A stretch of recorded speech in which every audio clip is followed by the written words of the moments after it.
түрік самсасын дайындаймыз. Ол үшін бізге ыдысымызға 600 грамм ұн, өте салқын 300 грамм маргарин қажет. Екеуін қолмен үгітіп, яғни өгілмелі қамыр дайындап аламыз. Басқа ыдысымызға салқын 110 грамм су, 1 шай қасық тұз, 1 шай қасық қант және 10 грамм ашытқы мен 2 жұмыртқаны жақсылап араластырып аламыз және алдыңғы массамызға қосып, біріктіріп, жұмсақ қамыр елейміз.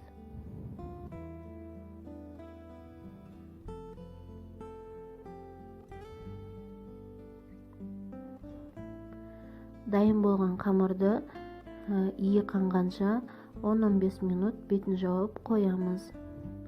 Ол дайын болғанға дейін салмасын дайындап алуыңызға болады.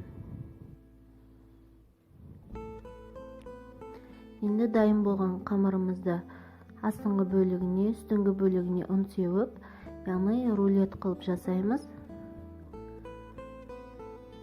Енді дайын рулетті кемінде 20 шақты бөлікке бөліп аласыз. Және әр бөлінген бөлігін домалақ форма жасап аламыз.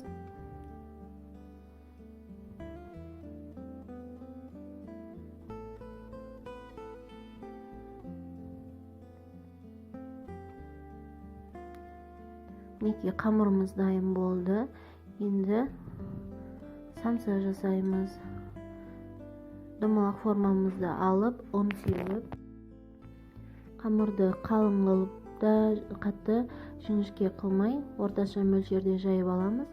Яғни жұқалығы видеода көрсетілген. Енді осыған 400 грамм ірімшікті үккіштен өткізіп, салмасын дайындап аламыз.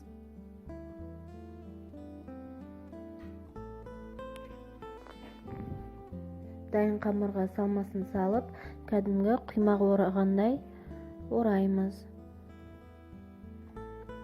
Яғни екі шетін бекітіп, бірінші ораған уақытта ораған жеріңізді жақсылап бекітіп алыңыз. Себебі салмаңыз піскен кезде еріп сыртына шығып кетуі мүмкін. Дәл видеода көрсетілгендей қалған бөліктеріне де дәл осылай самса қылып дайындап аласыздар.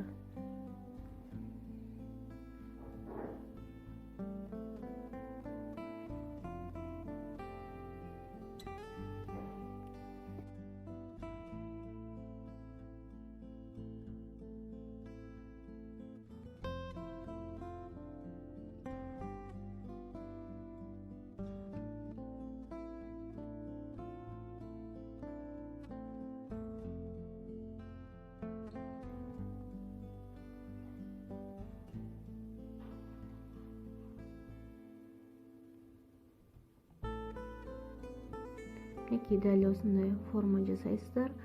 Және дайын болған самсалардың бетіне жұмыртқаның сарысын жағып, қалауыңызша мак, кунжут сеуіп шығуыңызға болады. Және пешімізді алдын ала қыздырып аламыз. Және алдын ала қыздырылған пеште 180 градуста 30 минуттай қызарғанша пісіріп аламыз.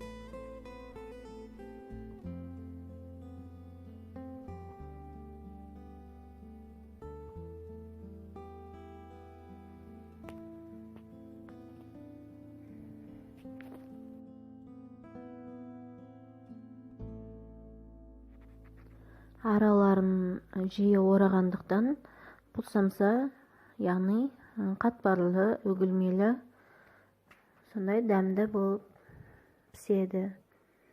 Мінекей піскен түрі түрік самсамыз дайын, өте жұмсақ, дәмі тіл үйіретін самсалар.